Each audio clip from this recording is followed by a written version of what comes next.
Wow!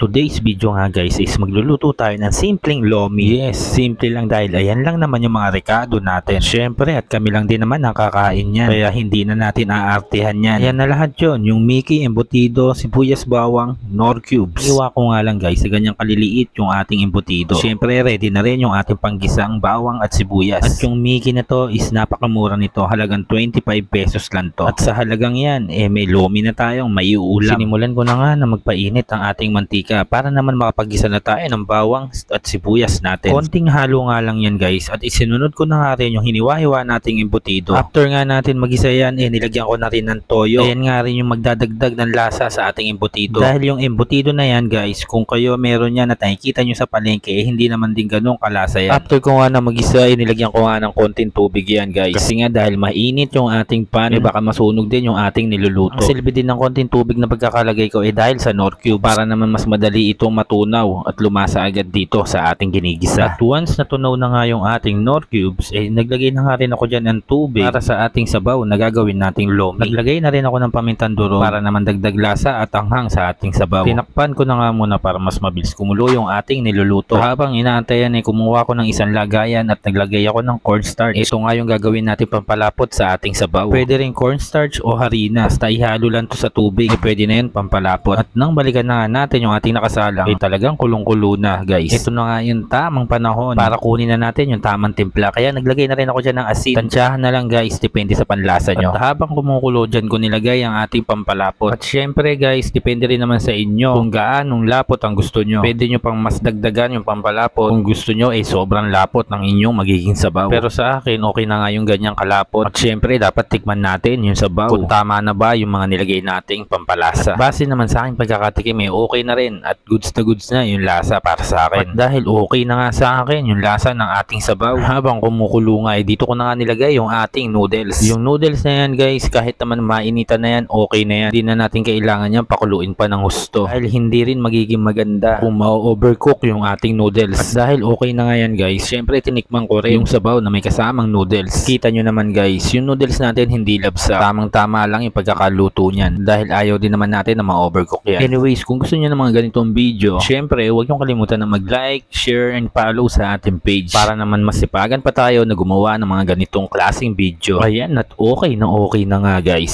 Sa pool ang lasa na gusto ko. Siguradong marami na naman makakain ng aking mga junakis sa aking luto. At ito nga pala yung aking mga anak, nag-aantay na ng luto. O paano guys, magkakain na muna kami ha. Maraming salamat ulit sa panonood at pag-stay sa aking video. O paano, paalam na muna ulit. See you next time.